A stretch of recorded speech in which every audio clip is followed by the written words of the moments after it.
Should be good now. I'm gonna clap so I can sync that up later. Cool. All right. Awesome. Abby the Spoon Lady. So great to have you on. I'm happy we were able to do this. How's it going? It's going all right. I think it's so funny that I literally didn't think about a time difference between us in the slightest. I literally just didn't even fathom that. I forgot too. Yeah, it's weird. You'd think with everything going on and how people have like been Zooming each other and Skyping, I'd be like accustomed to that now. Not at all. Not even a little bit. I forget. Yeah. Have you done a lot of have you had to like Skype a bunch of people and done a bunch of Zoom calls with people just since everyone's kind of been locked up for so long? A handful, not so much. I guess whenever the pandemic had started, I kind of became somewhat of an introvert. There were a lot of folks on the internet doing internet shows and internet busking or whatever, but I feel like maybe I just kind of sunk into some other kind of work, which is good. It's good to kind of change things up once in a while. Yeah, I played a show last Saturday, and it was like I didn't even think about it until I was about to leave, and it was like my first show in I don't even know how long, and it kind of freaked me out. Like I wasn't nervous at all because like it wasn't that big of a show. I wasn't too nervous. It just wasn't that much pressure. And then I remember I was like, man, I haven't played my own songs in like music took a little bit of a back burner. I did some filmmaking and music kind of took a back burner. And I got really nervous. It was really weird getting up there after such a long time. Like even just playing simple things and the calluses on my fingers were gone. So about an hour in and I was dying. I mean, that's actually interesting. Do you get like calluses in there from playing the spoons I bet those. Yeah, I get some pretty serious calluses. Yeah. I have a few things I do, like on the hand that I'm gripping the spoons with, I put the kind of rosin that folks use on like baseball bats and tennis racket handles. Oh, I put okay. that on my spoons, and then on the other hand, I use this homemade chapstick kind of stuff, and it makes them slick so that they slide real fast, and that helps a little bit with the calluses. Yeah, I remember my brother telling me years ago that if I just put a dab of glue on my fingers that it would help. Did not help at all, at least for me. It just like ripped skin off and made it way worse. So that was just the worst advice ever. But yeah, no, I'm glad we were able to do this. It's funny. When you emailed me back, I don't know if you noticed this, but you were like, it was so funny. You were like, yeah, I'm sorry. It took me a little bit to get back to you.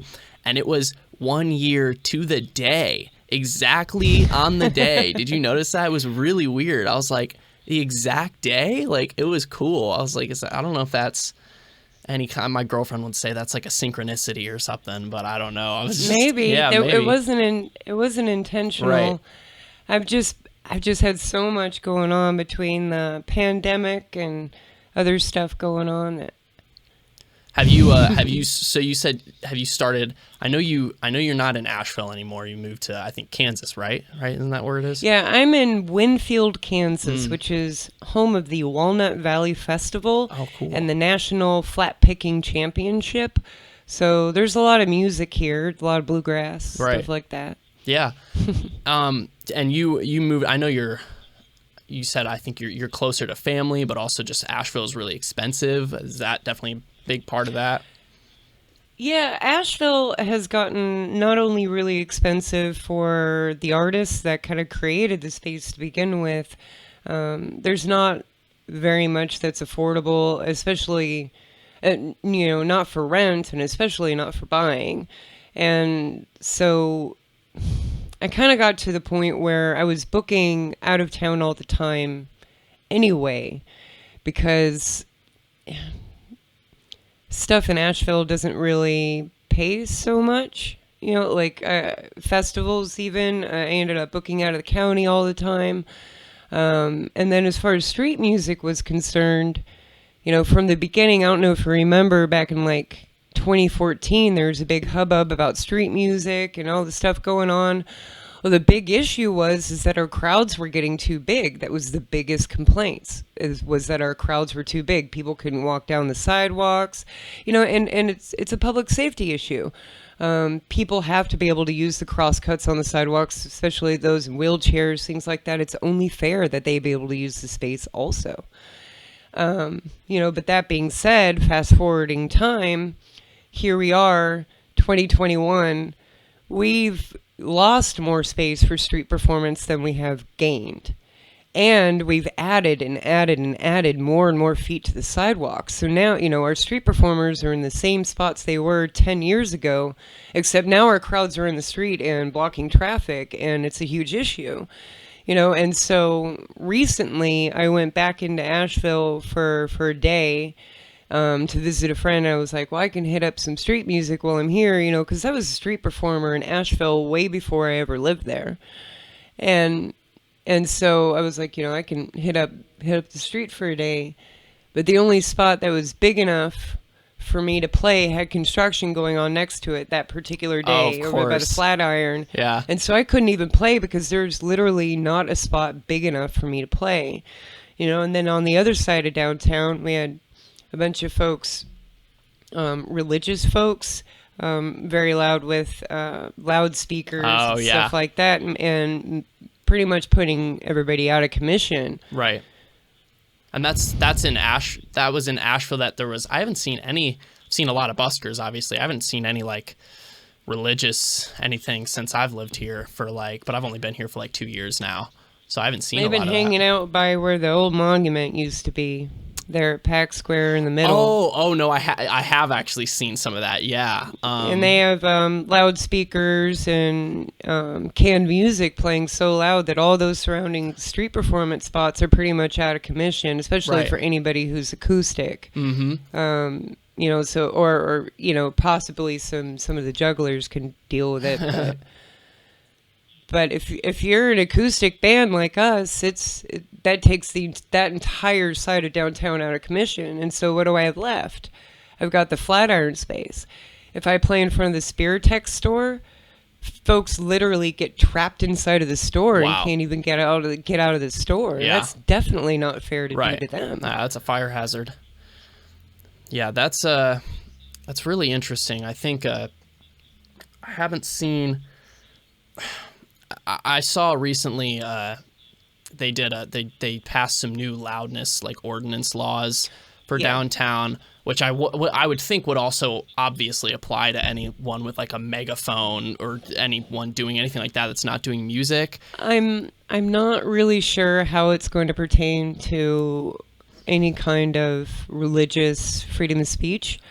That makes it a little bit more difficult to deal with. At a certain point, though, they're just measuring dBs. Like they said, they're dropping the dB level by 5 or something like that.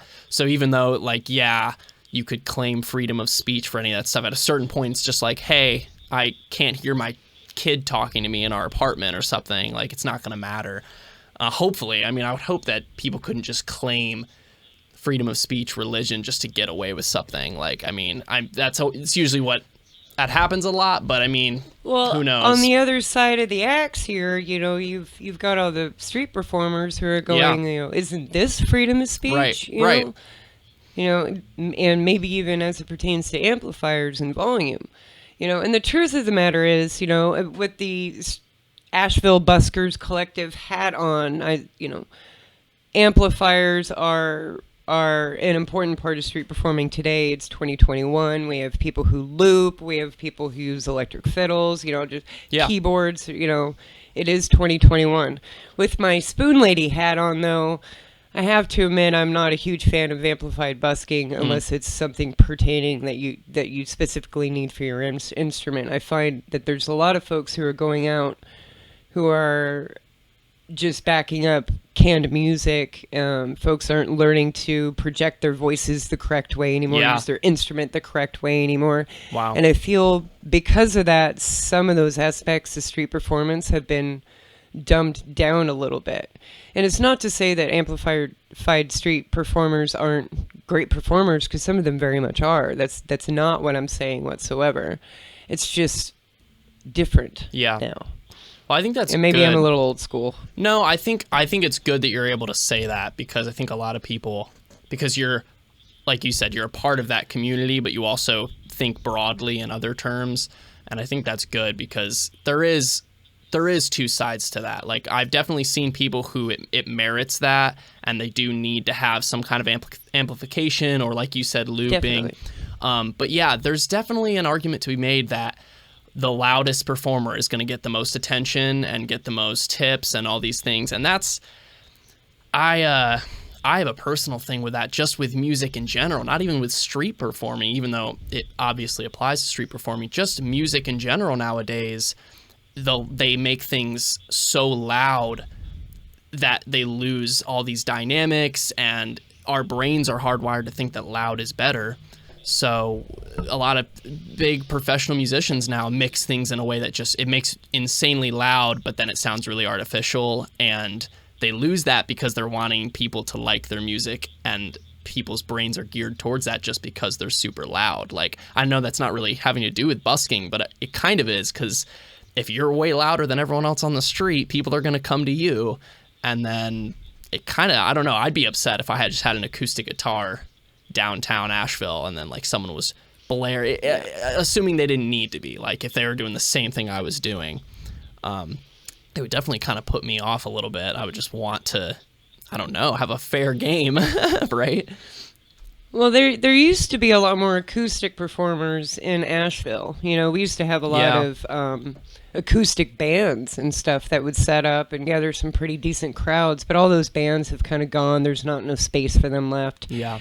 And you know, and there are two different, when you talk about musical street performers, you're either talking about circle shows, bands and groups that gather a crowd, hold a crowd, keep a crowd, do an actual show. And then you're talking about walk-by acts, who are the musicians who are playing, say, guitar, trumpet. People are walking by and throwing money in the case. You know, it again has nothing to do with talent, just different kinds of shows. You know, but now a lot of those circle shows are just kind of gone from Asheville, and it's mostly walk-by acts now. Yeah, I haven't seen which like is any. kind of it's a bummer, because the circle shows is kind of what made Asheville busking scene what it is, or what it's known for, and isn't anymore. Right. Do you think that the new kind of loudness laws for shorthand on that, do you think that's gonna ultimately hurt the busking scene and kind of what Asheville is known for, or do you think it's kind of a necessary thing? I mean, not to put too fine a point on it, but I think that sound ordinances very often are very necessary. A good example, like I kind of watched the busking scene in Nashville, Tennessee crumble, which was really, really sad. I used to play street music on like Nailed on 3rd and Broadway for years. And slowly all the, and you know, this is bars too, you know, but all the bars started this trend in Nashville where they would point their monitor speakers out towards the street and flood the street with the music, you know, and so slowly there ended up not being less and less spaces for street performers to come out. And so there would be less and less acoustic acts and more people coming out that were just concert volume playing their amplifier on the street. Right. And then there was one group I remember from Muscle Shoals. I think they were called Tennessee Muscle Candy or something like right, that. Yeah. And they would come out and they literally 2 drum kits amped up the drum kits, and this is outside for street performance. And then one gal singing like Janis Joplin, you know, and they're all good, but they were terrible to all the other street performers. We would go around and ask them and beg them to turn down and all this stuff, and they were just so mean to us. But it would just, there were no laws to get them to shut down. So literally, the businesses in Nashville started doing a call thing where they would text each other and then all flood the police department with calls about this one particular band so that the police would come and shut them out, because otherwise 1 or 2 calls wouldn't do it. Yeah. You know, and, you know, so here we are fast forwarding time. More and more people are coming into Nashville, you know, eventually, you know, now they have like cross-cut sidewalks, or you could walk diagonal across the things. They've taken out all the trees and all the planters that used to be up and down Broadway. They didn't make street performance illegal, but it's illegal to busk within 15 feet of a loading zone, and they turned all of Broadway into a loading zone. Yeah, they got around it. Wow. Right. So, this being said, fast forwarding now, if you were to go to Nashville Council and be like, hey, we need to uplift street performance, they just kind of go, well, look at what the street performers are out there now, because if you gather a crowd, they chase you off. You're a public safety hazard. So the only thing that's left is folks that can't gather a crowd, folks aren't stopping to listen to, because those are the ones who aren't creating a safety hazard. And so because of that, Nashville doesn't want to put any kind of effort into street performing. It's kind of they've created an atmosphere where it gave itself a bad name. And I kind of find the same thing is happening with Asheville, to where here we go, we don't have any of our old bands anymore, and the more and more we say, hey, we need space for this, the more we need space for this, it's just not happening. And now all, it just is what it is. Yeah, it's a really weird thing, because it can be so great. And I think a lot of people, like, I was reading the comments, I was really getting into what Ashevilleans were thinking about these laws, and a lot of people were just completely against them because they did think it was going to kind of ruin what makes Asheville. And I understand that concern, but yeah, like, something as small as, not really as small as that, but in somewhere like Nashville, like, you just had one performer with 2 drum kits that kind of created a big problem for a lot of people, and I'm sure that turned the entire perspective on busking, like, slightly negative, or at least for law enforcement, for a lot of people, because they're having to go and deal with stuff like that. So it really is seemingly a case of, you have a lot of great people who are busking and doing great stuff, but then you do have some of those bad apples who do seem to kind of ruin it for other people, or they're just not being sensitive, or they're not hearing other people when they ask them to turn it down or something. And then in that way, I do understand laws like that. Like, it's kind of, it possibly might even the playing field, maybe even might prolong the life of a lot of busking, because you might have less issues with people. I mean, I can see that helping in turn. People kind of, you get less calls. If the police station gets less calls and they're having to deal with that stuff less, it can really change an attitude of a town towards something. I mean, it makes people see it as a blessing instead of a curse, which it should be, obviously. Well, the truth is that, when you look at the sound ordinance, there's a difference here from looking at it from the street performer's point of view and then from the venue's point of view. Mm-hmm. You know what I mean? Because these laws are going to affect our music venues very differently than they do our street performers. For our street performers, we need some kind of damper, but there's still, as far as like what was happening in Nashville, as far as venues affecting street performance, there's a handful of venues who are starting to put monitor speakers out and stuff like that, which you might want to, it would be my advice to kind of get people to not do that into the street and stuff as often as possible. But, oh no, some of those music venues that are like out and not necessarily in the downtown area, especially, if it's Friday night and Saturday night and you're living downtown and, like, don't be complaining about music. Why did you move downtown Asheville? Right. Yeah. You know what I mean? Yeah, like, there's definitely an identity to Asheville that you should probably know about. We need to have some leeway there for the venues too, because that's their bread and butter. Yeah. So before, I want to talk about before you had somewhat of, because you have a good, very decent following now. For a lot of people are watching your videos, commenting on your stuff. But I kind of want to talk about how that came to happen and kind of before that, like, because I'm sure that's a really weird experience to have, to like kind of go into that, like to have all of a sudden people watching you like never before, like have a lot of people. Is that a really weird thing, like coming into that from where were you kind of before that started? Like, how did that come to be, like having a following in terms of that? Well, first of all, I'm kind of an introverted person. So a lot of this is a little strange for me. Before I ever had viral videos, I was pretty good about putting myself out there and, doing all of that. And I was doing good. I was doing ticketed events already before I had viral videos. But, the first time I ever had a viral video, folks were like, it crashed my website. Like everything just, I mean, it took me, I still haven't gone through all the messages from that time. Like, there's no way to, there's no way to answer all the comments anymore. Like, all of that is gone for me now. but, and it's not that, I'm too busy. It's just there's too much. Yeah. There's just too much. You need a whole team of humanly people. Impossible to do that. And and although I have a large following, I don't have a management team or a booker. It's just me. I've never really done all that, which I probably should get somebody to help me with some stuff. But it feels like folks kind of get an impression of me that maybe isn't completely accurate from that.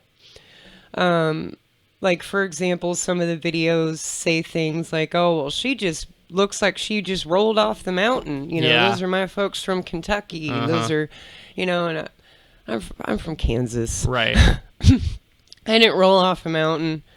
And this isn't necessarily part of Appalachian heritage for me in particular, although folks did learn to play spoons in Appalachia. I learned hopping trains. Yeah. I learned through freight hopping culture. And because of that, I think folks also get this idea that, because I was homeless and traveling at one point, that I'm like a prime example of the bootstrap theory. Look at her. She pulled herself up by the bootstraps. Yeah. That doesn't exist. The bootstrap theory is wrong. That doesn't work. I am not a product of the bootstrap theory at all. I mean, I was persistent and I did things right, but I had help from friends and family along the way. Yeah. And that's what you have to do. You can't just, I think it puts a strange light on those trying to succeed, thinking that you're going to be able to just go out there and pull yourself up without. Do you get what I'm trying to say here? Yeah, no, I think there's definitely a weird culture right now surrounding that kind of thinking, because with most things, I get different sides of it. Like, I understand the idea that you have to take personal responsibility and that you do have a lot of power in your life to make things happen for yourself and to work harder than you think you might be able to, and to not make excuses. But at the same time, on the other side of that, there's definitely a toxic feeling to this idea that, yeah, pull yourself up by your bootstraps, but also leave everyone else behind because they're slowing you down, and like help from other people is something to be like frowned upon. And that's really, I think, where it veers into something that should be a good idea and turns it into, what's so wrong with accepting help from people who can help you? And like, why is that?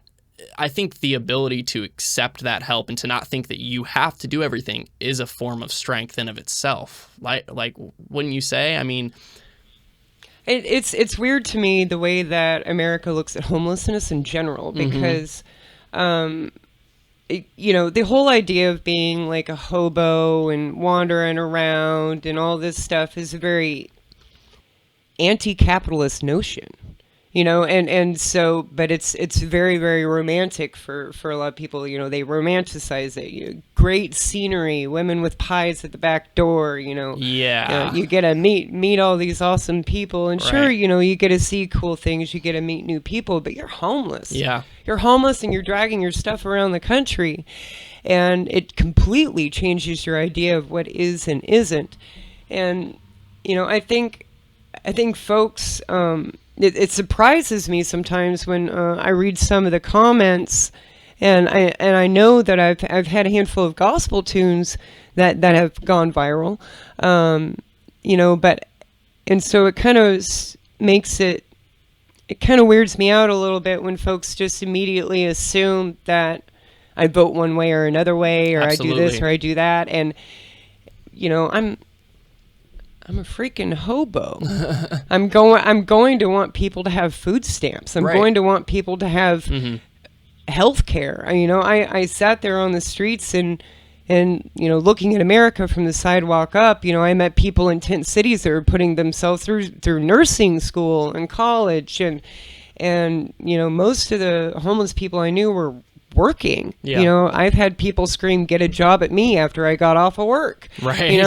I mean, that's just the way it is. People have this weird idea as to what homelessness is, and that there's like even a culture behind the whole thing too. I mean, not only do we have our homeless, we also have our houseless people, folks who are like part of the schoolie community, the traveling community, the rainbow community, folks who are living houseless by choice. Meanwhile, we have new laws sprouting up everywhere, like Texas just put in all these huge anti-camping laws, which blows my mind to see. It just blows my mind to see so many who consider themselves followers of Christ say and act so, like, vote for so many laws that are just so insanely anti-Christ-like. Like, it should never be illegal to be homeless. It should never be illegal, and especially in the way America works. I mean, that's just cruel and unusual. I think that's a good point, and there often is so like Christian values and things of that nature are so centered in empathy, and in the way they should be, at least. They should be. I mean, if it's Christ-like, and you look at Christ, like, empathy is a huge part of that. And I hope, and I sometimes have to catch myself because the internet can be so damning to so many people. Like, you just start thinking that the other people are just these evil humans. And like, I want to believe that people who vote for certain things that maybe I don't agree with or whatever, like, they're not hopefully hoping that these bad things will happen or this or that. They think it's they think it's a solution that I disagree with. Like, I try to think of it like we're both trying to solve a certain issue. We're just solving it a different way.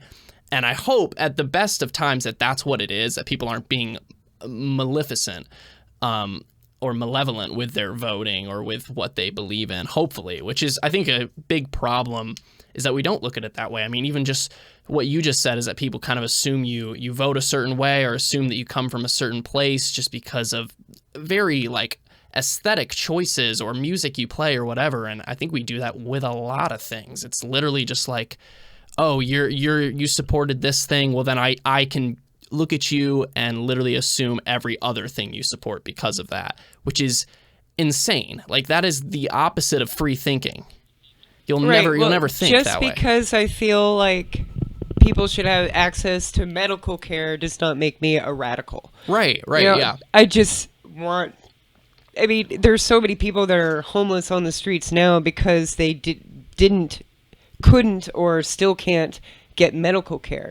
So problems that could have been fixed or prevented early on.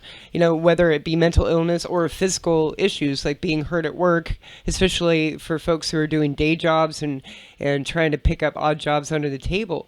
Which happens to a lot of folks who are on the street because, believe it or not, they won't hire you if you're homeless. Folks will not hire you if you're homeless, and if they find out, they will fire you. It is hard to get off the street. I think we're so single-minded, don't you think, in terms of solutions sometimes? Like, there's a lot of problems that I'll talk about with people, and people just want that quick soundbite solution that's like, yeah, we need to do this. We need to institute this law. And I think it's so rarely, like, human beings are not that simple. I mean, something, to take a weird, different topic, but just the one that came to my head. is like there's things like hot button issues like something like abortion or something like that, which you could talk about all day and night. But there's certain solutions that are not one-sided. Like me and my girlfriend talk all the time about like if you're going to be someone who doesn't subscribe to that, right? Like they don't want people to have that. Okay, if you're going to do that, you can do that, but you should also then be talking about like the foster care system and how that plays a role in that. Like, you see what I mean? Like, it's never one thing. Like, there's so many aspects. Right. To me, it's one thing to be against abortion, if that's your stance. It's another thing to be against abortion and then against every single thing that helps out young mothers and poor mothers and all of, you know what I mean? Like, absolutely. To me, together, that's a very cruel stance. And people need to be more than a one issue voter. You need to look at the whole picture here. I think that differentiates people who are thinking without empathy, because when you have an empathetic mindset towards someone, you can disagree with what they're doing, but you'll think solution based rather than anger or fear based. You know, when you're thinking with empathy with someone who, you know, say a young girl who's in that position or something like that, like you can still disagree with that thing. Like I'll always understand how people can have most stances. I mean, it's pretty easy today to think most things, and you can find something on the internet that'll back you up, you know. But but if you're thinking that thing, if you're having empathy for that person, then you're not just going to be like, yeah, deal with it. Like, whatever. Like, there's other things, and I think that's the sign of someone who actually wants to create a solution, or someone who just is angry about the problem and dislikes what they see, and they're letting their anger lead. And frankly, that's always a problem because it doesn't cause solutions, too. It just makes the other side polarize. You know, if I go on the street and I yell at you to get a job, does it really make you want to get a job, or does it make you think I'm an a-hole, right? Like, it doesn't actually promote change anyway. Right. Well, here's a good example, and I see these things up all the time where, you know, here's this guy flying a sign and look at him getting into this nice car. Now, back up, slow down. I don't know how many times that I met homeless people where they lost their place to live. The last thing that they have to hold on to is that car that they are still making payments on before their life crashed. And the only way that you're going to be able to get yourself back into a place is if you keep that credit score up. So what are you going to do? You're going to do everything you can to keep making those payments on that car. You know what I mean? And so you can't judge a book by its cover, and especially when it comes to homelessness, because everybody experiences homelessness in such a unique way. Yeah. You know, you get people, for example, they won't give a homeless person money because they see that they have a cell phone. The first thing that you need to get when you're on the street is a phone. You know, you got to find work. You got to make sure that you have a way to call people, stay safe, so on and so forth. Right. You know, why would that exclude somebody from your empathy? You know, I think we look at homelessness as a moral issue when it's not a moral issue at all. It's the same way we look at drug addiction. We look at people who have, you know, a medical condition, and if we looked at them as if they had a medical condition, I mean, think about diabetes. If we saw somebody passing out, going in diabetic shock, sure, maybe they gave themselves diabetes, but are we going to be like, oh, well, they need to sit there in diabetic shock for a while so they can remember this and not go through that again? You know, we don't treat people like that way, but except for addicts, you know, because we chalk it up to morality. I think it you're right. It's not, a lot of the time it's not a moral issue, but I think we make it a moral issue because it removes self-responsibility. I think if I can look at someone who's homeless and then they pull out like an iPhone or something, and then my mind will just, not necessarily my mind, but I am guilty of this. I think a lot of people are, and that's what we have to check within ourselves, is that happens and you just instantly, your mind goes to, oh, okay, they're just clearly just faking it. They don't want to get a job. And the reason for that is anything your mind can do to shirk personal responsibility. I think we're kind of geared that way sometimes. It's like, if I can believe you're a crook instead of just someone who's had a really hard time, then I don't have to help you because you're a crook. You're not actually having a hard time. I have no moral responsibility to help you in any way because you're just faking it. Like, I think we're all just so afraid to do that, and we're clinging on to the loose change we have, And that makes us search for the thing that makes us feel like that person's faking it or they're not worthy of our help. And it's just because we don't want that personal responsibility, which is so strange because that's what a lot of people say to homeless people is take personal responsibility. And there's an aspect to that is true, but also you're not taking personal responsibility if you have the ability to maybe help or to at least not hurt the situation, and you're not. Like, it's a very interesting issue. The number one thing that helps people who are on the street get off the street is having friends who are not homeless. Interesting. Straight up. Yeah. Is that so they can obviously they can stay with people, get a firm foundation to go out and maybe start even just feeling like a normal person. Yeah. Just feeling like a normal person. I mean, as somebody who's been on the street and who hits the point where they're considered chronically homeless, by the time that they hit that point, they're probably suffering from some sort of PTSD just from being on the street to begin with. And, I remember, days going by without even just a normal conversation happening with somebody. Like I would say, hey, what time it is? And people are just patting their pockets saying, I don't have any change. Yeah. Like, that's not what I asked you. Right. And that's got to be one of the worst just parts. Seem to ignore you. Yeah. Completely ignore you. That's a good point. And that's probably one of the worst parts of it is not even the actual, I wouldn't know, but I would assume that is one of the worst parts. It's just like, not like you're homeless and you don't maybe have the means that other people might have, but also kind of ostracized from society in a big way. And people don't look at you like they don't even want to have anything to do with those people sometimes. That's got to be one of the worst feelings. When I first got off the road and I was,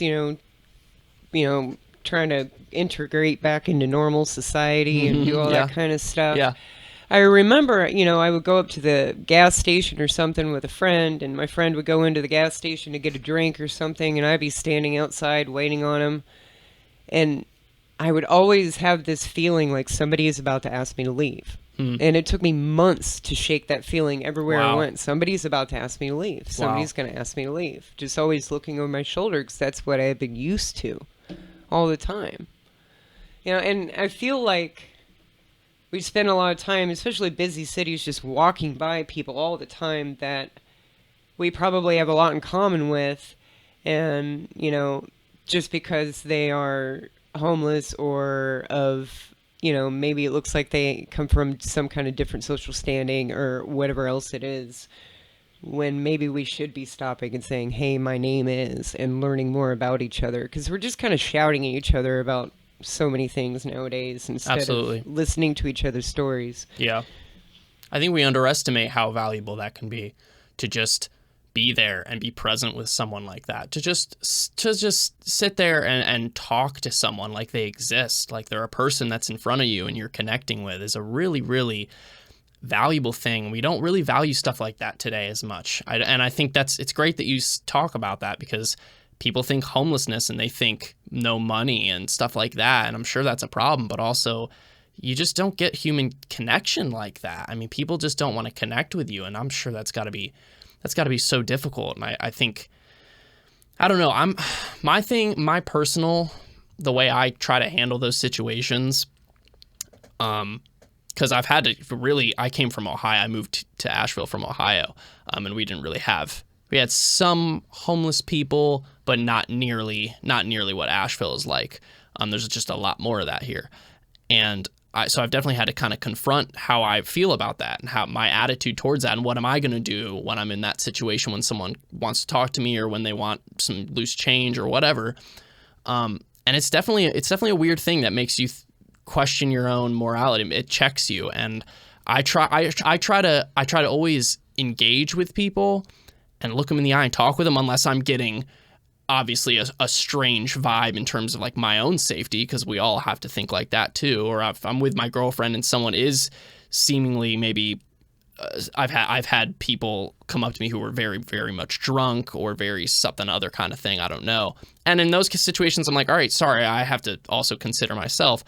But if I'm not getting any of those senses, I try to always at least engage And then if I let kind of my own conscience or God, whatever you want to call it, decide and kind of tell me if I want to go further, because I can't for everyone. Like, that's who I just don't have the means.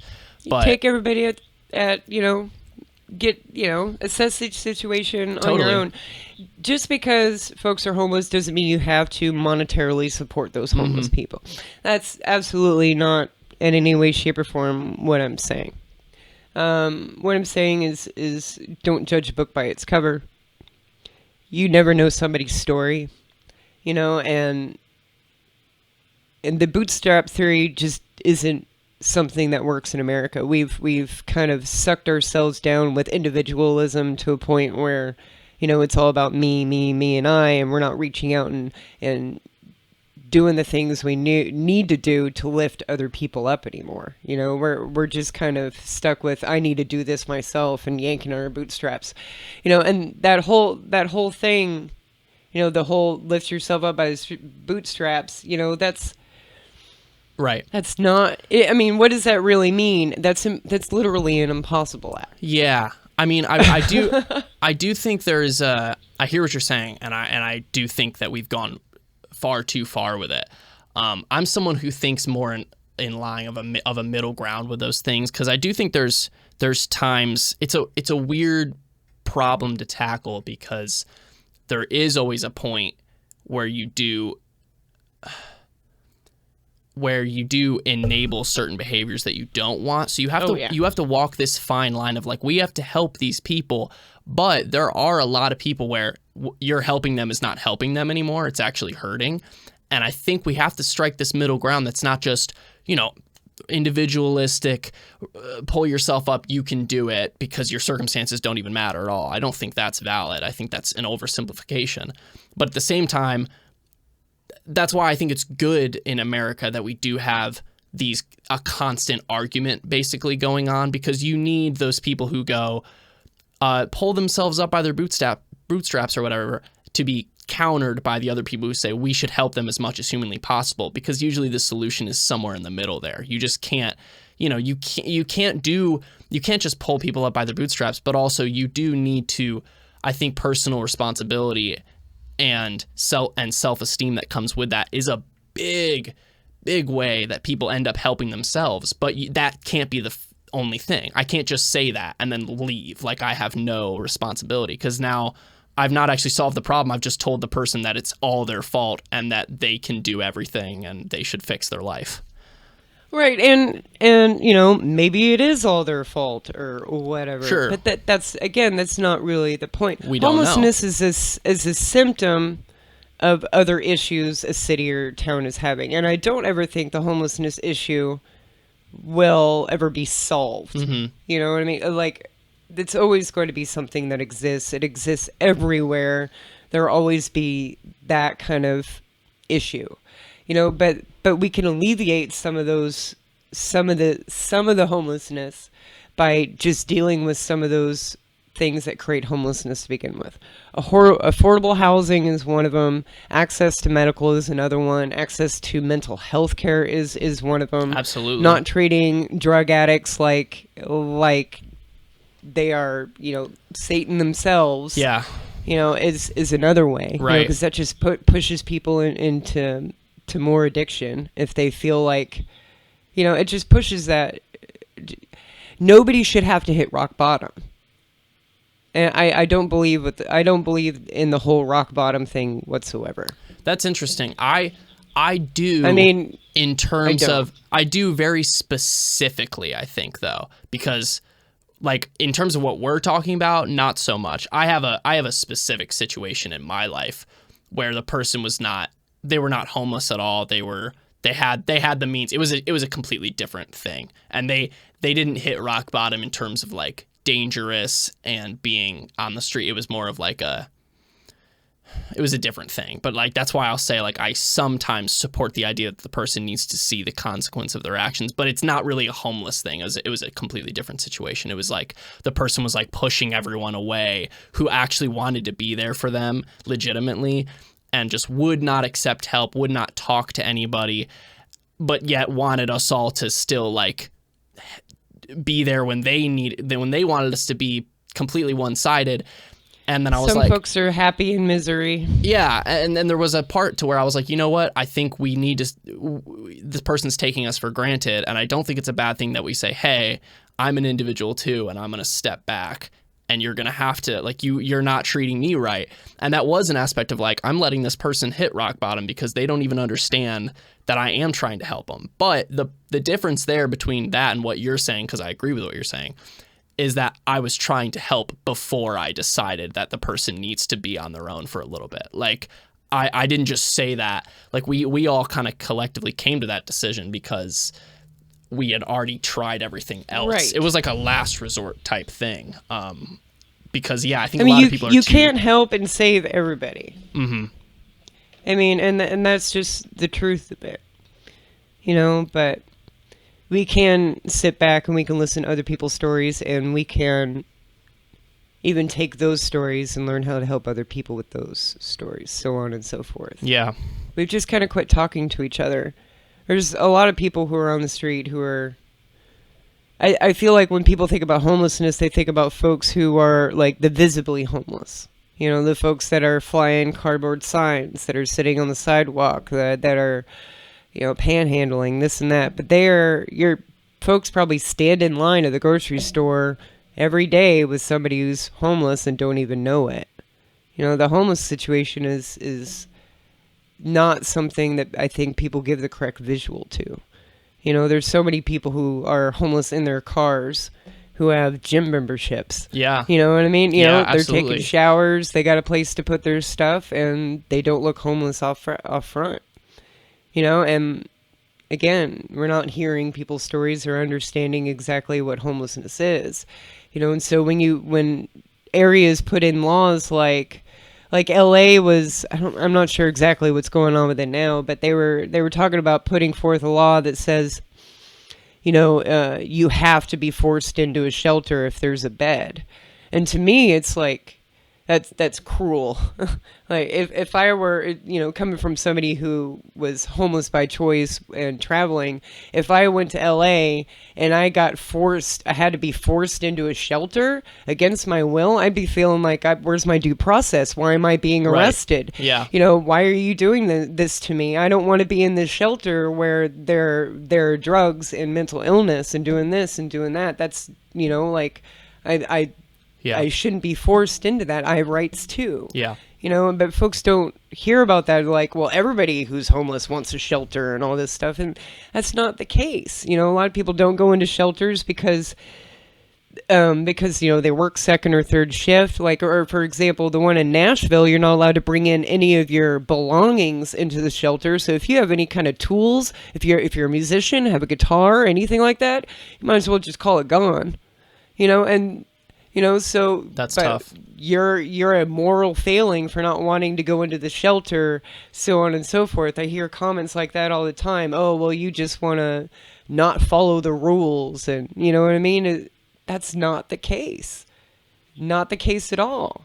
It certainly feels like there's just so, like with most things, there's so much that people don't even think about because they've just never been in the situation. I mean, a lot of what you've already said is stuff that I just didn't even think about because, I mean, when you've not been in a culture and people need to recognize that within themselves and be like, yeah, I don't know the whole story. Like the car thing is a great example of that, where like you want to look at a car and instantly just assume the person is fine. And there's a much bigger story to that. I think it's something that you talk about a lot that I appreciate is when you do talk about homelessness or hopping trains and stuff like that. I think it's very appropriate and good that you talk about a lot of the romanticization of that, and that you do talk about it and how there are a lot of interesting things that happen, and you had a lot of quote unquote adventures and met a lot of interesting people, but it's also not necessarily something that you should do. Like it's not something to aspire to. Like there's a lot of caution when you talk about those things. I think that's really good because I think there is somewhat of a people romanticizing things like that, and like there's some good parts to it, but there's also a lot of danger, a lot of a lot of things that people just don't even think about. I mean, you talk about hopping trains and being a woman and all the problems that come with that, and how you had to learn to kind of be more careful in certain situations. I mean, I don't know. You want to talk about that a little bit, and just how that was, and why you kind of give people caution to that kind of lifestyle? Well, it is what it is. You're homeless, you're dirty, you're carrying all your stuff on your back, you're hurting. All as far as like freight riding in particular, the majority of freight yards, especially big cities, are all in some of the worst parts very of bad town. parts of town. Yeah. Right. That being said, the only places I have ever been assaulted and the only people I have ever been assaulted by were police officers and college kids. Oh, wow. So Man. I never had any issue in any of the bad parts of town as far as that's concerned. And I did practice street smarts, like making sure that, I didn't want anybody to know that I was new necessarily, things like that.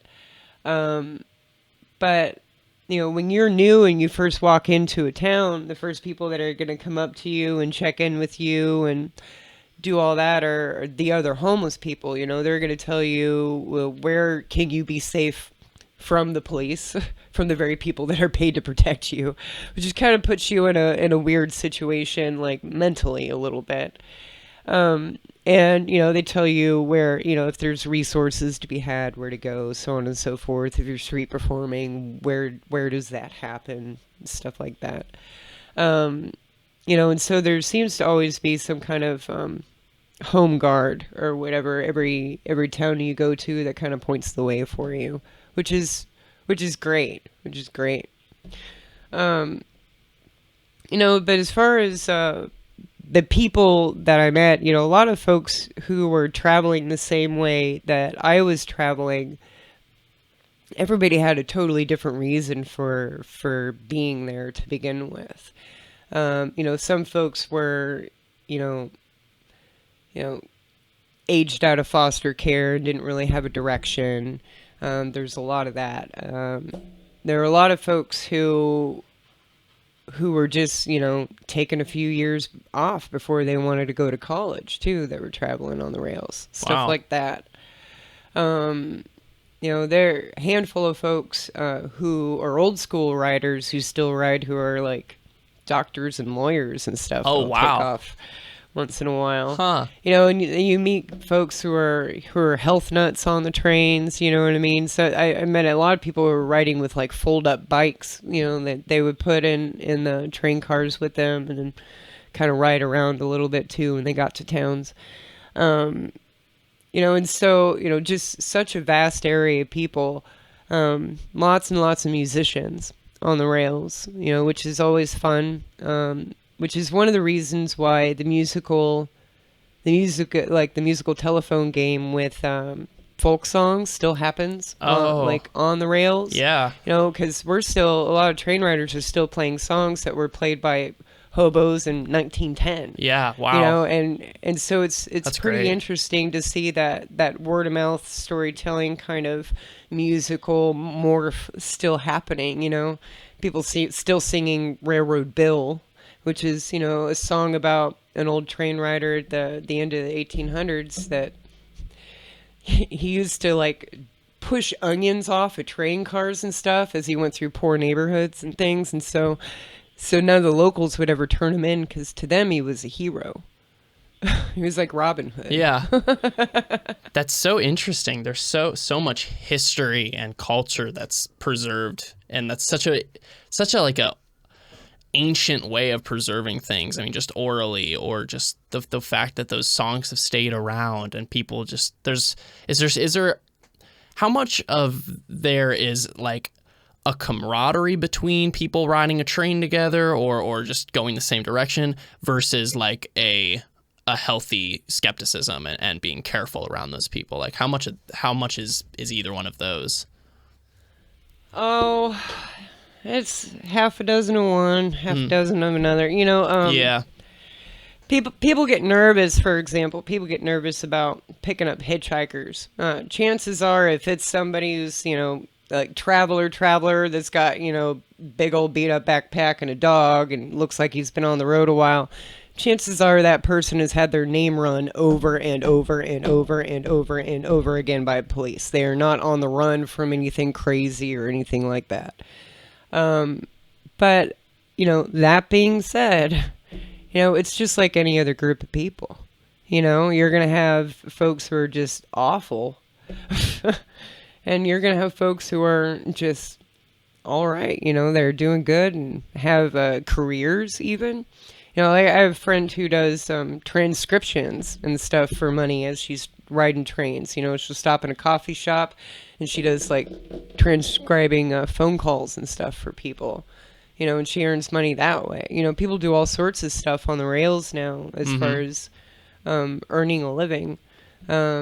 We got bloggers and photographers and artists and stuff that can do everything off the internet. Yeah. And you got mobile internet now. You Yeah. know, you can earn your whole living while riding trains on the internet on your phone. So it's definitely the same but different though too than what it was in like the teens and 20s. That kind of thing. Because we're still talking about a lot of migratory workers who are on. Whole industries still today are, taken care of via migratory workers. Like a lot of the beet harvest is still taken care of by travelers. Now the cannabis harvest is a big one for travelers, and a lot of hobos are doing that. Street performance and music started coming into traveling culture in the 60s or so, mid-60s. That started becoming popular. But it wasn't around so much up until about then. And hobo culture didn't become secretive until security culture became a thing and the punk scene hit the train crews and all that. Then it became quiet. Before then, there were hobo newspapers that even, folks in houses were reading too. There are a couple of famous hobo newspapers, hobo colleges. There's a bunch of really famous hobo colleges. And then a lot of these were attached to info shops and things. And there's a lot of those info shops that still exist today. And a lot of new ones, where you could go in and get zines and information pertaining to some of the political things that are going on, because a lot of travelers are actually very, very political. So I mean, there's a lot to it. I guess absolutely, a whole lot to it. That's really how does a hobo college work? How does that work? Is that like what's you need to describe that to me? I want to know what that's like. That's interesting. Is that like are you familiar with the Sisters of the Road or Boxcar Bertha? There's in the 70s there was a movie called Boxcar Bertha, and it was based off of a book by a fellow named Ben Rittman, and Ben Rittman was called the Hobo Doctor.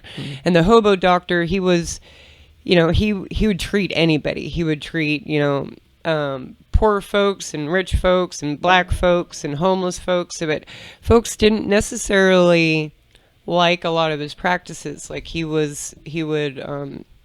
promote birth control as an example, and that was a big no-no back then. Yeah. We're talking about the teens and 20s here. Right. But the Hobo College, which was up in New York, I think there was one also. There was also a Hobo Hotel and Hobo College in Chicago.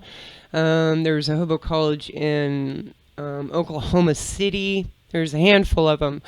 But pretty much it was like work trade. Folks would gather together and, you'd have one person teaching a class, say, on knot tying. You'd have another guy teaching a class on just, how to speak Spanish. Oh, wow. Or teaching people how to read. Or you'd have whole groups that were just dedicated to social science and teaching folks, and even discussing all sorts of political ideas. And at the time, they were considered radicals, but we're talking about the people that are responsible for, Labor Day's coming up. Yeah. We're talking about the people that are responsible for ending child labor for our 8-hour work week. And at the time, those were considered radical ideas. Yeah. That these hobo colleges were showing and teaching and promoting. Today we look at those and those are our American standards. But back then you were socialist, Marxist, communist, if that's what it was, and so on and so forth. When you go and you read old interviews and newspapers from old hobos, they talk about how the only literature that you would catch on the rails was either red literature or KKK literature, and it was one or the other. A lot of the travelers and stuff on the road back then were definitely pro-union because of all the rights issues that we still have today. Right. That's very, very interesting that there's that and much. They still are today. Yeah. It's the same way today. Yeah, it's good that you're able to shine a light on a lot of that kind of stuff, because you just don't. I mean, speaking as someone who's never been in that kind of a situation or been in that culture, you just don't think about all these things. I mean, that is so much culture and so much. I mean, people find a way. It's really interesting. Like in these situations, people come together and they're teaching valuable skills. They're doing that's really, really cool that happens. I mean, it's very, very interesting. I saw a video of yours, I think a little bit ago, that talked about independent artists, and I think it's interesting that obviously going from busking a lot and kind of now having more of an audience, you're seeing just kind of the relation at how hard it is for a lot of independent artists, especially in somewhere like Asheville where there's so many independent artists. There's so many, and it feels almost insurmountable to kind of be able to play your music, do your passion, and actually make somewhat of a living off of it, and not just have to resign yourself to a 9-to-5 job that you don't enjoy, and actually be able to do your passion. I thought it was really cool though. I can't remember the name of the band that you supported, but you were talking a lot about how the best thing, probably the Steel City Jug Slammers. I think that was what it was. Yeah, I think that's probably the video I watched. But yeah, do you think that's probably more important than ever nowadays to support independent artists? And what do you think is probably the best way to do that, or why have you kind of zeroed in on that a lot in some of your videos? Well, I think for me a lot of that's because I met so many amazing artists while I was traveling. Yeah. That it's frustrating to me to not see them just succeed like crazy. Absolutely. Because you're just so talented. And I feel like we're still kind of hanging out in the wild, wild west of the internet as far as the music scene is concerned still, but I feel like that's kind of dissolving away. And what I mean is back in the day, it used to be, to be a successful artist, you had to find the right guy to put you on the radio, to put you on a tour, you post out your CD, yeah, and so on and so forth. Send your demo into a record, all these things. Things were all these specific ways, but now you've got all these people who are now able to create a living and put their stuff out there on all these different platforms, right? But meanwhile, here we go on certain platforms, especially the larger ones, Facebook, YouTube, so-and-so, the algorithms are working out in such a way that these independent artists are less and less and less and less being seen, and more the ones that are being picked by the media, quote unquote, whoever they are. Right. Yeah, absolutely. Those are the ones who are being put forth now.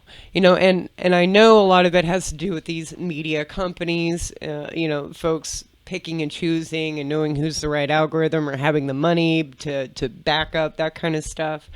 But folks are always complaining about like what's on the radio or what's being put out and so on and so forth. And if you don't like it, then you need to make it a point to tell those algorithms you don't like it. Yeah, you vote with your view and with your dollar more than anything else. And that's, it really pisses me off because I mean I am an independent artist and it's just insanely frustrating because the internet used to be.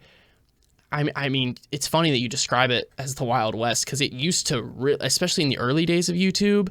I mean, those videos, all it was just people putting out weird videos of whatever they wanted to film. And that's what it was. And those were the people.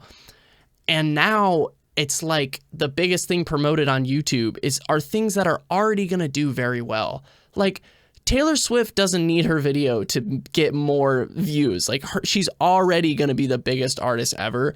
But that's what YouTube is going to promote. It's what it's going to promote. That's what gets me. It gets me too. It's absolutely frustrating, especially like, I mean, I've just been trying to put my nose down and grind and make a lot of videos and it is really, I mean, I think it's really bad that a lot of people now want to be internet famous or anything. I don't think that's really good in a lot of ways, but it's really demoralizing. I mean, I can't even, I don't know how many videos I've put up now, but I'm just now maybe about to like get to 1,000 subscribers. And it's a ton of work. Luckily, I love it. Like I like doing it, so I'm okay with that. But it is very demoralizing because you put out a video you worked hours on and you're lucky if you're in the, hundreds of views, maybe.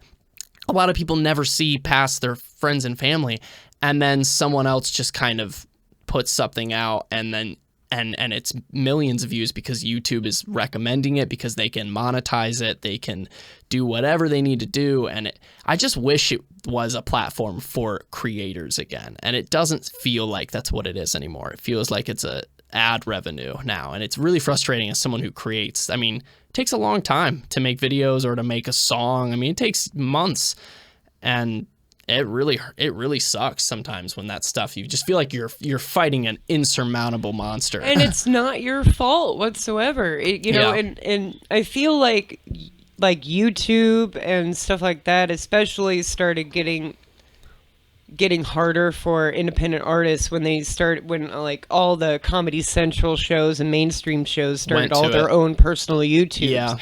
Yeah. Because that's the stuff now that YouTube is like more centered on. Yeah. So it's like that's really frustrating to me. And that's why I say, I feel like we're kind of crawling to the end of that wild, wild west era of being able to just throw anything out because the algorithms are switching over to what's mainstream all the time. It is, and I do place a lot of blame on that algorithm, but there is something to be said too. Like you've mentioned that, you know what though? The algorithm is because they know that people will watch that thing and they can compensate people, they can use ads, they can do all these different things. But really, the most important thing you can do is watch an independent artist's stuff. Is to support them and show these giant corporations that stuff gets play. That you are going to support those things. I think, and it's really hard because it's like giving $1 to charity. You feel like you're like, how this is not making a difference, but it really is. Like people's minds do need to shift. I like Asheville for that reason. The supporting local businesses is the same kind of way, and supporting local independent musicians. It's just like, you have no idea. I mean, every YouTube comment for me, I know you get a ton, so it's almost impossible to even respond to all of them. But like for me, just where I'm at personally, it's like every comment is a nice little thing. It's a nice little boost that's just like, and it's good to not need that stuff. But when you do put out that work, it's like, okay, there's people that are gonna appreciate that, and they're gonna choose to watch this video over something like Comedy Central or something that has millions and millions of subscribers already, because it's just like, all right, it's one more step in the direction of people supporting, those small YouTubers again. Like, and I don't know if we'll ever go, we're probably never going to go back that way, but I really hope people do take notice of how big an impact they can have with 2 minutes of their time, or, one view, or if they buy a song or whatever they do. That stuff matters so much to an independent artist. It's not even funny. I mean, yeah, share, and not only share on your timeline, but if you're part of a group that might like it, share it there too, because it is just really hard for independent artists to get the word out in the big sea of mega media that's out there. And just remember too, if you're an artist, it doesn't have anything to do with your talent. It really doesn't. I think of the internet a lot like I do street music. A lot of it, you kind of have to get people to look twice, to get people to click on any kind of video. You Same with street performance. You get them to look twice, and then they're standing in your crowd. Yeah. And you think about the feed, people going through their feed and watching stuff. If you don't notice something out of just that first few seconds of that video, they're just going to keep on scrolling, just like street performance. If they're walking by and something doesn't Exactly catch their what it's eye, like. Yeah. you just kind of keep on scrolling. Yeah. It's exactly like that. And scrolling is not helping too, because it's just completely killing our attention spans. There's no attention span anymore. Yeah. It's absolutely, I love podcasts for that very reason, because it's like 1.5, 2 hours or something, and it's one conversation with two people to each other. And it's just the opposite of what it is now, where it's swipe to the next video, swipe, or like something like TikTok or something, where it's literally a few seconds, and then you're on to the next thing. And we have no attention span anymore. I love movies for that reason, because it's 2 hours of someone's art for that reason. And like, I love film for that. It just forces you to actually connect with the characters or with the person you're talking to, and there's just not a big part of our lives anymore, which is really, really worrying. Like, I think that stuff has a much more detrimental effect on society than people think it does. Like a simple app like TikTok or something, where it's 7 seconds and then you're on to the next video. Like, I think that really hurts our connection with other people a lot more than people might think it does. I mean, I don't know how you feel about that, but I do. I think it's really bad. I think so. I think we've lost our ability to actually hold a conversation sometimes. Yeah. Like, I don't know. I get a little frustrated sometimes too with some of the stuff people are that is really, really popular, and all for people's success or whatever. But I feel like a lot of it isn't really educational or doesn't really promote any, something substantial to, help humanity in any way, shape, or form. And gets a little frustrating to watch. I find it hard. Like, it's a really big worry that you become bitter, I think, as someone like that, because I do reviews of different things. So I'll review movies or albums or stuff. And as someone who gives like critical feedback or whatever, like it, and as someone whose music is not very popular and my YouTube channel isn't very popular, it's like you can become bitter very easily when you see something that is really popular and you're just like, that's not even, like what is this? And you kind of, and it's a danger that like I have to kind of check myself sometimes and be like, dude, like the line I've drawn for myself is just that as long as I see passion being put forward on the project, whatever it is, then I'm okay with it. Like, even if it's bad, even if I think it's still bad or whatever, right? Like, I don't like the song or I don't like the movie, whatever it is, if I can sense that there was a lot of passion put into it, then okay, I can respect that, and maybe it's just not for me. The thing that still makes me really mad is when something gets 1 million views and it seems like they phoned it in, like they didn't even try, or there's a lot of vloggers now that just have millions of views, and like the stuff that's done is just, I don't know. I don't see how anyone benefits off of it. And I have to try not to be like mad or bitter about that. But at the same time, I don't know. Like, I feel like if you have a privilege to put something up there and have people watch it, you should be putting in everything you have to that art form. Like, you're lucky enough to have people watching. I mean, it's something that should have a lot of passion. Yeah, and I kind of have this feeling like if you have that many people looking at you, you should at least attempt to do something good with that influence, something to better the world. I feel like that weight should be on people's shoulders that have people's attention. I feel like it should be there. I get, again, like going back to street performance, it's like, you get the guy in the subway that's playing $1 million fiddle, Juilliard trained, and he makes $3. But meanwhile, the guy with the bucket on his head screaming Journey songs and hitting himself with sticks is right. making money hand over fist, you Yeah. know? It just is what it is, and humans have always been the ones to click the train wreck and car wreck videos and sit there and watch it for hours. Or here's a good one, the 11'8" bridge. Have you seen that one? It's in No. Durham. There's a whole YouTube channel just for this one bridge, which is just people hitting this low bridge over and over again. That's all Oh, it is. man. You know, Yeah. but those videos get millions of views. Yeah. Just people hitting bridges, you know? It's human nature. I'm not sure It's human how. nature. I don't know how we're gonna kind of how we get people to care about smaller stuff like that, because it's really difficult. I think, like, I don't know. It's very tough, because it's just like you don't want to, you know. We're such kind of fish too, in a way that we want to go with the stream, and like if something already has millions of views, then a lot of the time your thinking is, oh well, it must be good. It must be some kind of valid because it has that many views. And sometimes that is true a lot of the time, but also, like, I don't know how to get people to support independent artists in a way that builds them up. I was just talking to a friend the other day, and we were listening to someone, I can't remember who it was. I'm not going to say who it was. Very, very popular, and I did not like the song at all, and I'm not a fan of the artist. So I was just like, let's not even listen to this. Like, there's no point for us. None of us are even liking it. It just kind of came up in the Spotify shuffle or whatever it was.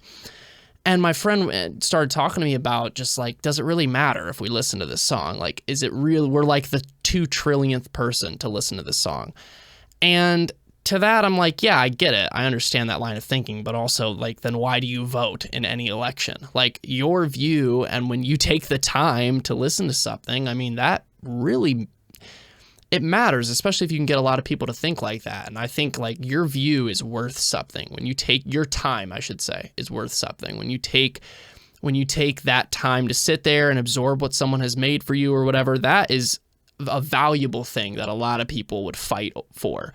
And it shouldn't be given away so freely. I think we give our time and our view away so easily to things that maybe don't deserve it. And it's not to say every video you watch has to be some theological, you know, instructional video or whatever. Like, there's definitely a space for dumb fun, you know, and just relaxing. Absolutely. Cat videos and dog videos. Absolutely. Yeah. Sometimes those are the best thing I need to watch after a long day. Trampoline videos. Yeah. But I think it's healthy. Just the conversation is healthy. Just so people know that, hey, my clicking on this thing is not nothing. It's not nothing. It matters. And when they have that thought, I think it's different than when someone, like you said, they share a video. It gives a different thing. You don't just go, oh, that's just they're sharing some no-name artist. You go, oh, okay, I could watch this and that would mean something, and it would mean something to this artist. It might help them in some way. It might just help their self-esteem. I mean, shit, like, if that's the only thing it helps is someone's confidence and they're putting passion forward, that's enough for me. I mean, it's a big deal.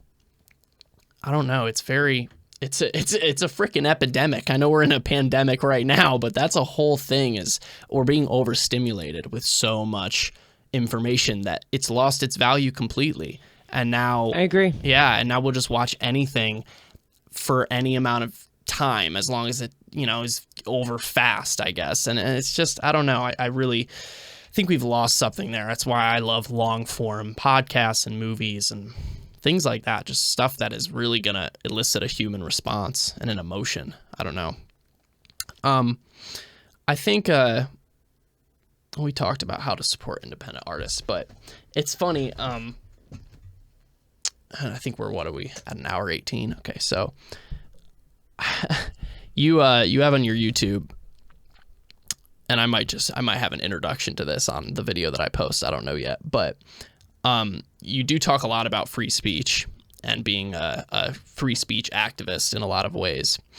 And by the way, to anyone watching, my segues are terrible. I don't segue between topics. I just jump into them. But I think that's probably more important than it's ever been. Maybe at least in America, I'd say probably something like free speech is insanely important. Why do you, what's your reasoning, first off, for really committing to that idea and putting and labeling yourself as a free speech activist? What is something you feel is very important about that? Well, for me, I started traveling and doing all of that because I had had a bunch of really bad stuff happen to me. I felt like the only thing I could do at the time was just leave, start over, even though that wasn't necessarily accurate. In my brain, that's what I felt like was going on.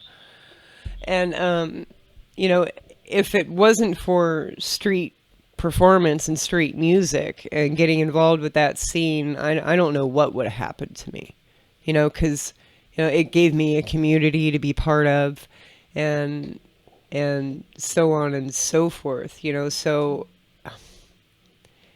I I guess without that ability, I don't know what I would be doing now. And street music has become illegal or over regulated in a lot of cities, and I personally feel like it's a free speech right to be able to go and play music on the sidewalk.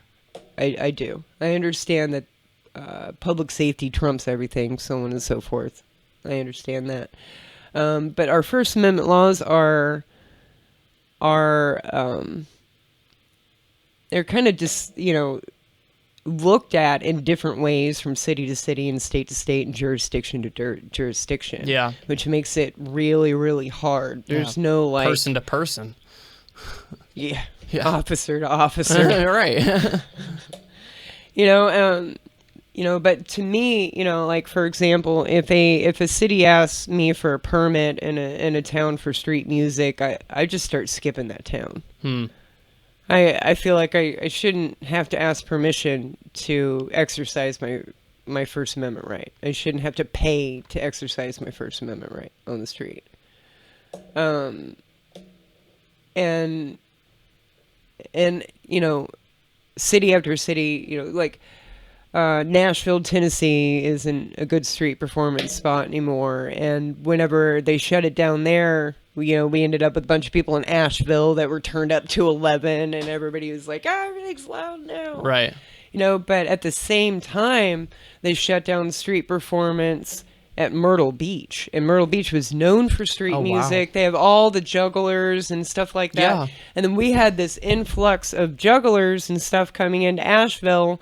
And we didn't have the room for it because we don't have any sidewalk, but they should be able to practice those things in their communities. They shouldn't have to be shoved out of their communities. They should be able to do that in their own communities. And then other areas are just so overly, like Key West, you have to jump through fiery hoops to be able to street perform in Key West, but they have, the laws are just terrible now, the city to city for it. I feel like it's important, again, like if you're listening to other people's stories, going out and listening to other people's music and their arts and talents is part of that story. And, street performance creates a place where we can learn about a lot of other cultures and learn a lot about other people's traditions and be exposed to those things. And it sucks to kind of see it kind of disappear the way it's disappeared in city to city. Like Austin, Texas. If you go to Austin, Texas, you try to street perform in downtown, they'll, depending on the officer and the time of day, very often you can get chased off, and then in other areas in Austin, they're paying people to street perform in time slots. Wait. Again, that's not busking. They're really booking people in street performance spaces, and then there's no place for the street performers to go. And that's another trend that's happening. And it's like, why can't we go out and talk about and do our thing? We were talking about hobos at the, during the 20s.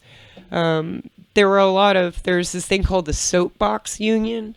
And we're talking about people who would give speeches on free speech and, literally standing up on soapboxes and, talking about, people shutting them down, police shutting them down, this and that. Yeah. There's a huge one in San Diego. I think it was 1908, maybe.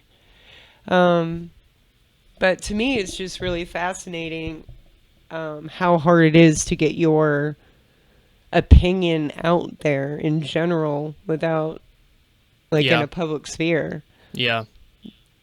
Yeah, you seem to be talking a lot about it in terms of busking and people being able to tell their stories, which I think is great because I think a lot of people don't see the value in that. And I think it's good that you're able to say like that it made a big difference in your life. Being able to do those things like is something that helped you in a big way, which people might not even see it as that. A lot of people don't see any kind of art form as help for the artist, but I think a lot of times it really is. Well, I think cities look at street performance in the wrong way. A lot of times cities look at street music as a way to curate free music for their city, when they should be looking at street music as a way to curate culture and tradition for their city, to curate community. You know, like, come over here and learn this song with me. Let me show you how I did this juggling trick. All of that disappears when it's a permit situation, and now you're not allowed to do that anymore. You know, and those traditions just kind of stop, you know, let alone the educational part of it. You know, we've had Native Americans come down, for example, and do street performing in Asheville, you know, and that's a way for folks to kind of get to know that culture, ask questions, things like that. In Texas, in San Antonio, Texas, I saw a lot of really awesome mariachi kind of bands and stuff playing.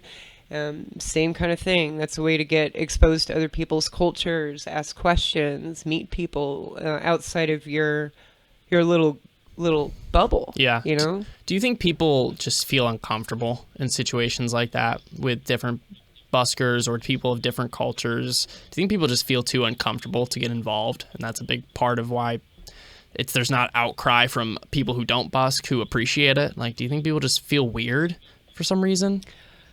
I think America wants to sanitize everything around it. And that's kind of what the issue is. When we think about American culture, we don't think about the super dirty parts of it. You know what I mean? And American culture, down to its roots, you know, like, especially, you know, street culture has always been a very dirty thing. You know, back in the day, you know, street performance was a way to get across a lot of political ideas. Yeah. And so I think ever since then, you know, folks of like Harry McClintock and Joe Hill and stuff like that, I think that in the media's eye and just kind of like in America's eye, street performance is known to be a little bit dirty, like more so than you, like, if you ask European what they think about street music, very often the opinion is totally different than here. You know, you go backpacking in Europe, you're eccentric. You backpack America, you're a bum. Yeah. You know what I mean? And a lot of that comes from those social standards that we set back in the day. Talk about early hobos. It's the same thing. All that kind of bled into street music. It's the same way. That's really...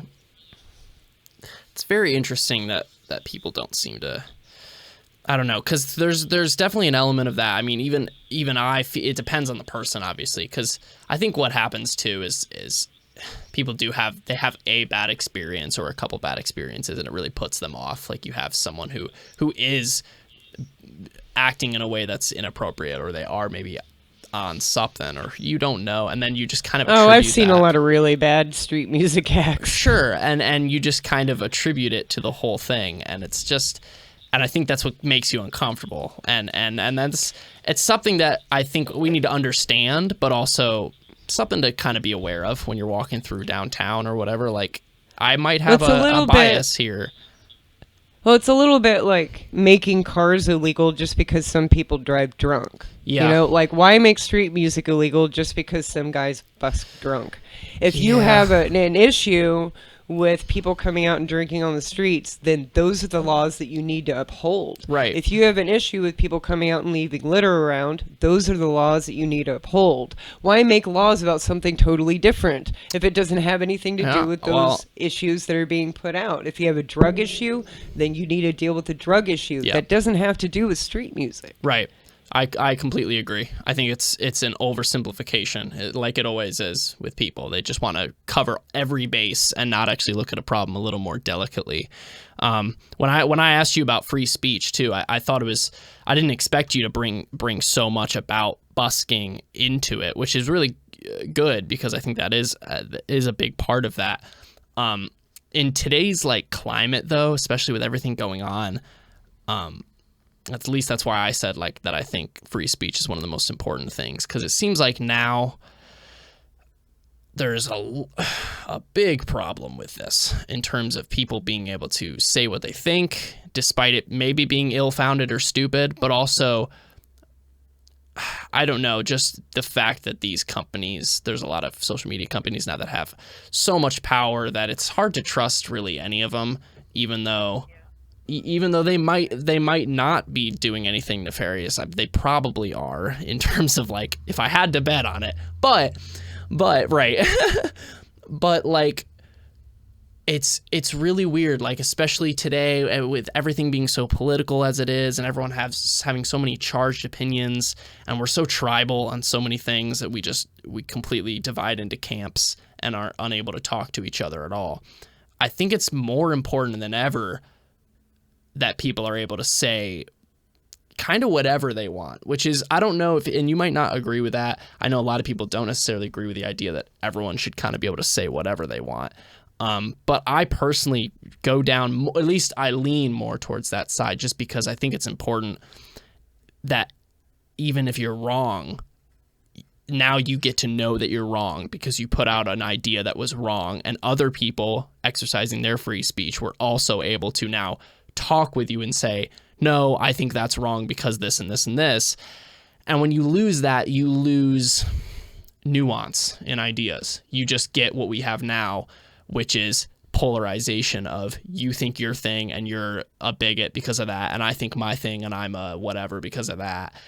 And nobody talks because we just have been told that there are certain topics that are taboo. I think free speech is super important in terms of having nuanced discussions with each other about uncomfortable things. And I don't know. That's why I think it's a super important issue. I don't know how you feel about that. I do think it's super important. I feel like we've kind of lost communication here, in America. I could agree with you on that. When I do storytelling events, sometimes I'll talk about things that are political, but I don't necessarily talk about politics. The way I end up talking about stuff is just telling them a story about something I had went through. Like if I wanted to talk about police brutality, I'm not going to sit there and tell you, this is what I think and how you should think. I'm going to tell you a story of something I went through and let you make up your own mind on it. I think we've kind of lost our ability to listen to each other, and also to speak with understanding. Like this is how. Why aren't you listening to me? Why don't you agree with me? Like we're not always going to agree with each other. We need to learn to agree to disagree on some of these subjects, or to learn to revisit a conversation on a later date. So many people have like lost family members or been ostracized from their family because of politics. And it doesn't have to be that way. That's ridiculous. It doesn't have to be that way at all. I think it's one of the biggest problems facing America today, or maybe just the whole world. Like it's so like people losing family members, and I think that's just because one thing that you said is you need to walk away and maybe revisit it at a later date. I think that's very important and something that we've lost because we're in America. We get to have everything right now, and that is extended to our solutions for problems. If me and you are having an argument, it needs to be resolved right now, and we need to know who's right and who's wrong. And I think it's a very valuable thing to be able to say, you know what, like, I don't see what you're saying. I disagree. Let's take 20 or something. Let's walk away, or let's accept that we've maybe learned a little bit from the other person now, and now we can take that knowledge and go and talk to someone else now. Because, like, I think it's valuable to understand that you're not going to solve, especially these big issues we're having now, these very complex humanistic issues that we have in this country, they're not going to be solved in one debate. You know, there's so many YouTube compilations where it's like so and so owns the other person and all this dumb, and it's just like, it won't happen in one debate. You need to have constant dialogue with each other. And like you said, actual understanding dialogue, which is kind of what I said earlier. It absolutely astounds me that in America right now, people can't understand how someone else could have most opinions. Like, I understand most opinions. Doesn't mean I agree. Usually I don't. But it's like, in today's climate, with the internet, with just people posting whatever, which is not sourced in any facts or anything, I totally understand how you could think just about anything. And I don't get how people don't get that. Like, how do you not understand how someone could think this? It's all over the internet. Why wouldn't they? Like, it's a pretty natural thing to just believe all this stuff. Like, I don't know. We all need to kind of understand how you could have some crazy opinions, and so could I. That's the world we live in. Like, at least we have the luxury of having crazy opinions. Like, that's... It seems like when I was growing up, you know, I was kind of taught, like, this is America, land of the free. You could say whatever you want. You can become an astronaut, or you could become president, or you could do nothing. That's your right. So on and so forth, you know, and land of the free, land of the free, land of the free, land of the free. But now it's like land of the free unless you're saying that. Yeah, that is exactly what it is. And it's frustrating because I also feel like there's a lot of people on both sides who do agree on a lot of things, Absolutely. but they just have no idea that they agree on them. Oh my God, it's so true. No idea. Or they're like talking about the same thing and they're completely missing the idea that, hey, you guys actually do agree with this, and they'll still be arguing about it.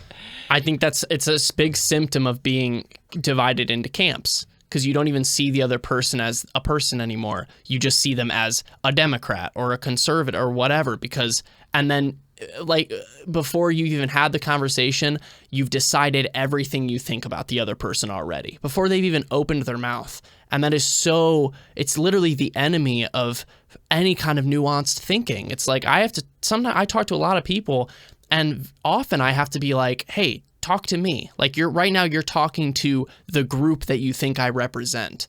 You need to just talk to me. Like, I am not all Democrats or whatever, right? Like, I have my own opinions. I'm an individual, and that's very, very much lost. I think it's such a problem when you can't even, like, I don't know, when you can't have conversations on an individual level instead of a tribal level.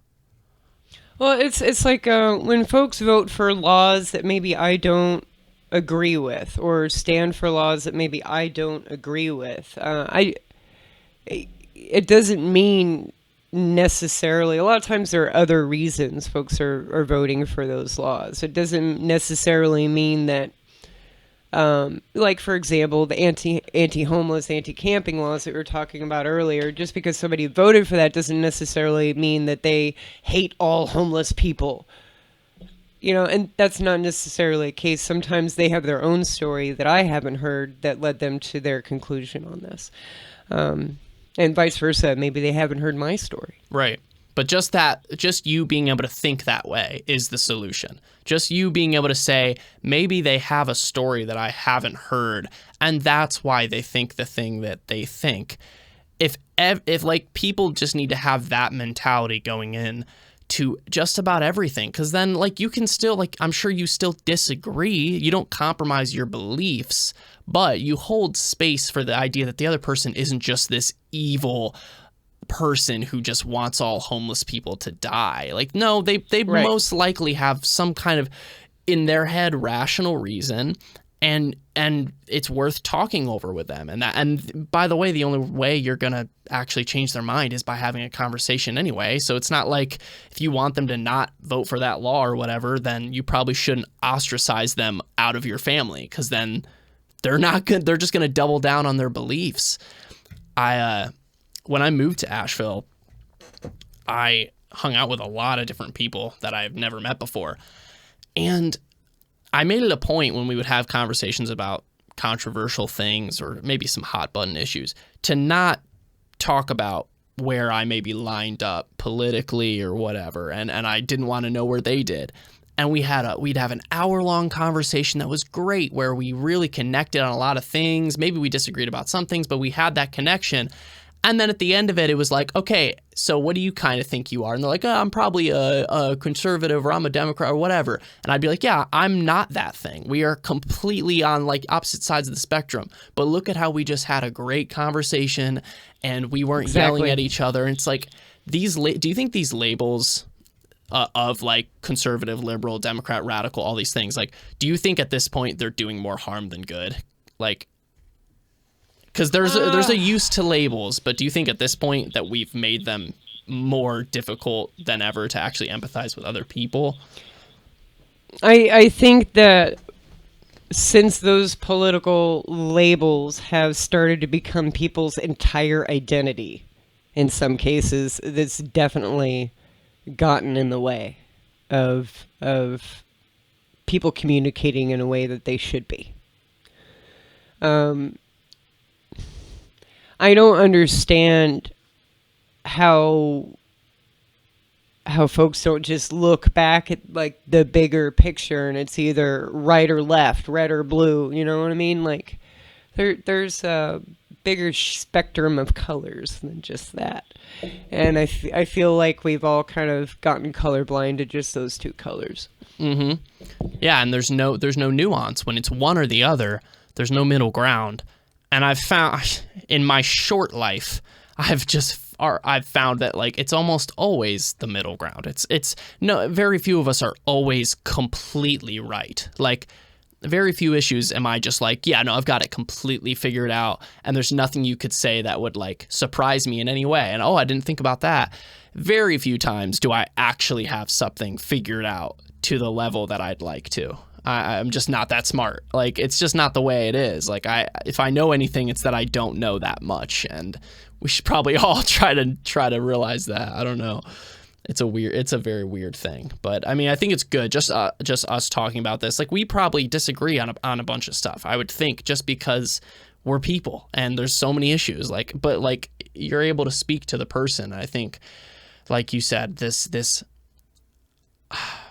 ideology of being an ideologue, of just completely identifying with your belief, is so harmful, because there's times to identify with something and you can care about something, but when you can't have a conversation because you are that thing, like when I can't talk about political issues because I am this side, I am a Republican, I am a Democrat, then we can't have a conversation, because if I agree with your beliefs, then I think you're a terrible person in your eye, and we can't talk. Like, there's no, I think identifying with those beliefs is a really, really harmful and dangerous thing.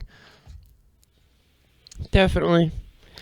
I think, I don't know, for our listeners out there, perhaps y'all get to know your neighbors or something this week. Yeah, right. That's a good place to start. Or maybe if not your neighbors, then maybe one of your coworkers that you haven't had a conversation with.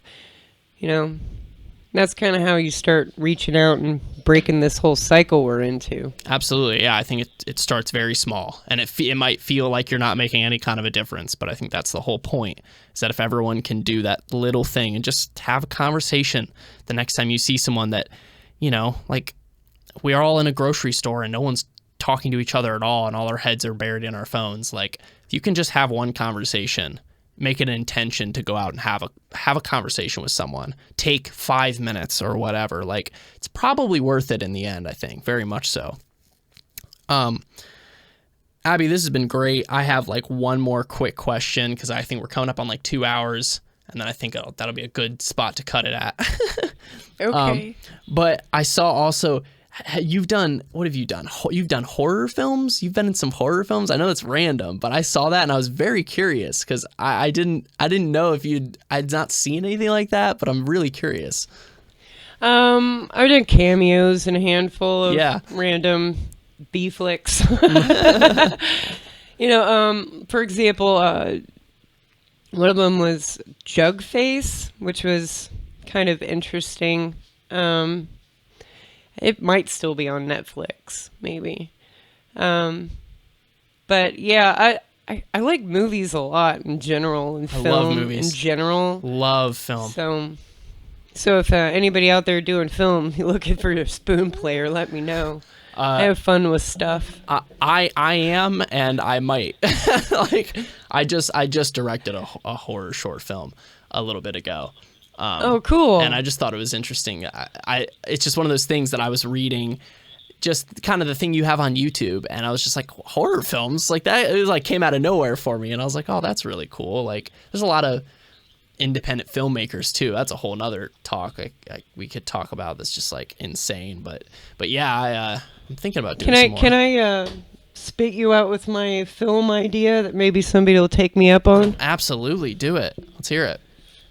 Okay, these are all articles from about the same hobo, going from 1909, a female hobo, until 1944, her traveling, like, just Wow. all these articles. This lady has the most awesome story ever. Her name is Hiking Nellie. She went across the country over and over and over again on foot, and just has some of the most hilarious stories. That's Just cool. blows my mind. Absolutely. Blows my mind. That'd be a really cool story to tell. Yeah. If there's any filmmakers watching this who want to take that up, that'd be super cool. There's not a single book on female hobos. Oh, wow. Really, like, written, and there's no YouTube videos, books, documentaries, any of it. So it would be the first of its kind. Yeah. That's really cool. I think and it would be super interesting because people just don't know that culture and what actually goes down. So I think it'd be very insightful for people to actually see what that would be like. I mean, I'm sure the stories would just blow my mind. I mean, she told some tall tales, and they just kind of, some of them are pretty wild. But I've been looking them all up as if they were all true. Just for due diligence and everything. And then I start finding that some of these tall tales are actually true. She dated Fingy Connors for a while, who was Chicago's big saloon boss. oh, really? There's one story where she hung off of a 7-mile trestle with all of her gear while a train went over the top because there wasn't enough room for all of them. That's crazy. And there's a bunch of towns that would just get so excited when she would come into town. They damn near have like parades and stuff when she would come into town. Wow. I mean, some of the article names are just completely priceless. Priceless. Isn't that crazy that someone with no internet or anything like that, where you can potentially spread your message to millions of people instantly, there's none of that, and yet someone like that can have such an impact on so many people like that they are throwing basically parties when she comes into town. I mean, that's so crazy. Yeah, I thought it was great. But it took me a long time to figure out like her real name and her family, and figure out where she was actually buried, because her death certificate was under a fake name. But I've been searching all that, and I've got a lot of that information now, and I'm just kind of putting bits and pieces together. I think I'm going to write a book on her. Oh, wow. That'd be great. Yeah, you should definitely keep me updated on what you're doing with that story, or if anyone picks it up. I'd love to tackle something like that. I wouldn't have the budget or the. I got a photo here. You see that? Yeah, I can see it. That's her hiking now. Wow. That's so interesting. That's crazy. I bet that'd be a great movie. I would love to see that. I love films. What is one of your favorite films that you have? I like Harold Lloyd a lot. Harold Lloyd, okay. Yeah. Do you know Harold Lloyd? I've heard, but I haven't seen. I like a lot of his speaking stuff. He did a lot of silent films, but I think he's better than Charlie Chaplin. That might be an unpopular opinion. That's a but tall I think order. He's better. Yeah, He's great. that whole age is very interesting, especially with Chaplin. Just the way that they did things, and oh my gosh, the stunt work back then was absolutely Oh, insane. that's why I like Harry Lloyd so much. Is He did all I, of his own stunts. I bet I have seen actually. I bet I saw some stuff, but didn't know it was Harold Lloyd. Like because there's just insanity. I mean, maybe it's him. I saw one with a guy on a train, and he had to like there was like a log across the tracks, and he had to hit the log off the tracks, and he was on the train like trying to hit it. I don't know if that was him or not, but it was insane because like they're doing it. They can't fake that stuff back then. Like if he had missed, he would have just died. That would have been it. Like that's insane. I love that stuff. It's so crazy. The skill and like the commitment that they would have had when they couldn't just do CGI for everything back then is absolutely inspiring. Well, my favorite animated film is Wizards, 1977. Oh yeah, I've heard. Yeah, okay, that's interesting. Wizards. I haven't seen that in so long. I haven't seen that movie. Oh my gosh. But I'm really I'm into a lot of really old films that are fantastic. 12 Angry Men. I love 12 Angry Men. I think that's a fantastic movie. But also I'm like super looking forward to a lot of modern movies that are coming out. My favorite director is a French filmmaker who's working today, who's doing Dune, which I don't know if you ever read that book or followed the movie or any of that, the Frank Herbert movie, but he's doing that and I'm super excited about that. But yeah, I love film, especially because it's long form and you can just enjoy it, and it's usually tells the best stories. I just love movies. I'm so passionate about it. But yeah, do you want to, since I think we're kind of coming to probably the end of this, is there anything that you want or that you want to talk about for your YouTube or anything that you're doing coming up? Would you like to let people know about? Oh, I guess just hit the subscribe button. I'm going to be putting up some educational stuff, I guess, starting soon. I've been putting my house together here in Kansas, kind of building a YouTube studio in the back. And nice. So hopefully I'll be pumping out some new stuff here within the next little bit. And that's Abby the Spoon Lady, right? On YouTube? Yeah. That's what that is? Okay, cool. So yeah, you guys I'm going know. to be doing a lot of stuff on hobo culture just because it's so much fun. And since there aren't any female hobos that people are talking about, I've just started pulling up all the female hobos I could find. Wow. Searching through all the books, and so I'm having fun with it. Yeah. I bet that'll do really well, too, since it's just so nobody has talked about it yet. Like, you're kind of... They were kind of robbed of their right to that whole, nomadic wanderlust image. Right. Absolutely. Well, Abby, this has been fantastic. I'm happy that I was able to have you on. I think it's been a great conversation. So much insight to all the stuff that I had not even thought about, and so much of that culture.